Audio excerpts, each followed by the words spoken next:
Hey, how you doing? In this video, I want to pay homage to a man who I don't think gets any of the credit he deserves, and in my opinion is one of the most objective and analytical writers and thinkers about English martial arts in history. The man I'm talking about is Percy Longhurst.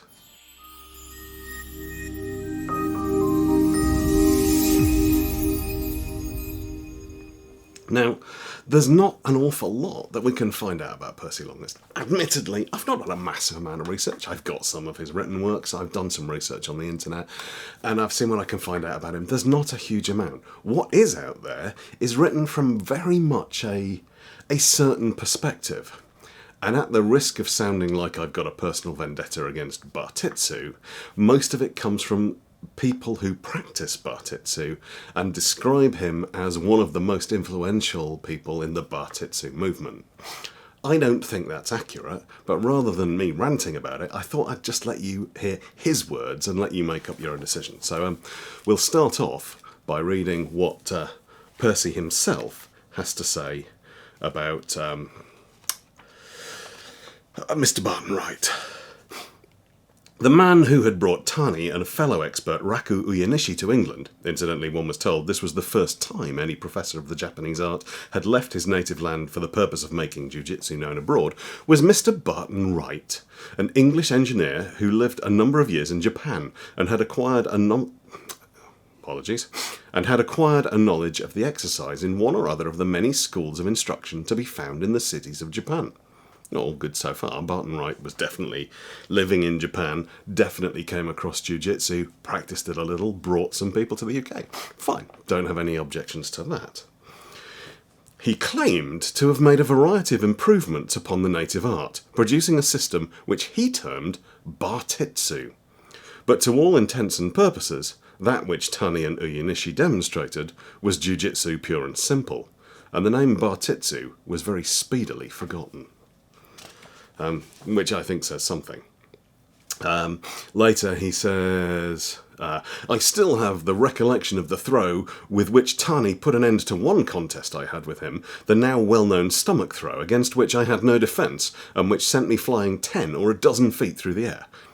Mr. Barton Wright later obtained music hall engagements, which sent his Japanese experts all over Great Britain, apostles of a novel system of self-defence, which gradually made a convincing appeal to wrestling enthusiasts. Afterwards, Apollo, the strongman and weightlifter, took Barton Wright's place, and the publicity Jiu-Jitsu gained brought about the recognition of Jiu-Jitsu as a novel sport, a valuable form of self-defence well worth studying carefully, and a first-class athletic exercise.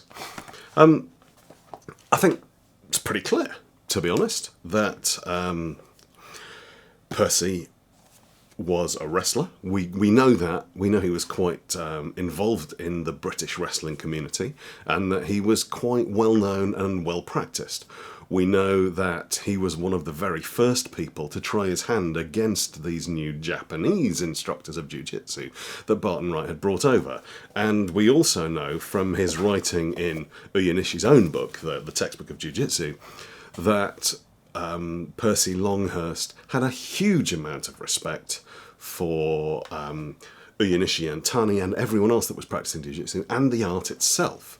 We also know that Percy Longhurst was a big admirer of Pierre Vigny, who provided the stick fighting element of Bartitsu, but that he doesn't seem to have a particularly good opinion of Barton Wright.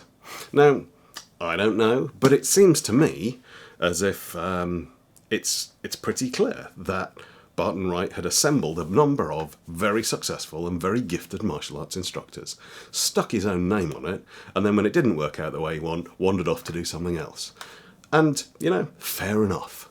What we do know is that Longhurst was involved very heavily in the Jiu-Jitsu scene as it first began to make its way through the UK. He was a contemporary of people like Sutherland, the Garrards, and other more famous Jiu-Jitsu practitioners. We know that his stuff had a heavy wrestling bent to it. His book, Ju-Jitsu and Other Methods of Self-Defense, while heavily focused on Jiu-Jitsu, does have a bit of a wrestling flavour to it as well. And he's quite clear that he believes that Jiu-Jitsu has some real advantages, but that the reason it was such a hit, and it was so successful when it first came to the UK, was that nobody had encountered it before. And the contests that took place between Tani, Uyenishi and British wrestlers who were trying to try their hand against them were so stacked in favour of the Jiu-Jitsu instructors that they couldn't really lose. They were practicing an art that nobody had encountered before, according to the rules of the art that nobody had encountered before. So it would be a bit like walking into a boxing gym as a practitioner of, say, catch wrestling or Brazilian Jiu-Jitsu, and challenging them to fight as a grappling match when they'd never encountered it before. And we know exactly how that worked out, because that's pretty much what the early UFC contests were. We know that when good strikers encounter grappling and have no experience of it, they tend to lose. And that's exactly what happened in Britain when Jiu-Jitsu first came to the country, and people who were incredibly skilled at Cumberland and Westmoreland wrestling, Devonshire wrestling, Cornish wrestling, all of these forms of wrestling that have very specific rule sets and incredibly detailed and fine techniques, suddenly found themselves at a massive disadvantage when fighting against somebody who had a much broader range of techniques, had a number of things that were never part of British wrestling, and was forcing wrestlers to fight to their rule set. So I'm a big fan of Jiu-Jitsu. I think the early Jiu-Jitsu, which is much more like Brazilian Jiu-Jitsu and Judo than modern Bartitsu, than modern Jiu-Jitsu, is a fantastic art. And I think that this kind of relatively rough and effective grappling art played a massive influence in the development of catch wrestling, which is something that I feel very strongly about, I have a lot of love for, and I've trained in for an awfully long time. God, approaching 10 years now. So I think it's great, and I love the fact that we've got the writings of someone like Longhurst, who is both objective but also able to be very clear in what he thinks, and describes exactly why he thinks it was success. And it's such a logical thought process that it's very hard to disagree with him. So this is a great book. I strongly recommend that you get hold of a copy of it. And as I'm putting videos out again on YouTube, hopefully on a more regular basis than I have done recently, I'll try and scan this one on and give the scan away free to my patrons through Patreon. For those of you who are about to comment that I'm breaking copyright in order to make money, I'm going to check to make sure that this is indeed out of copyright before I do that.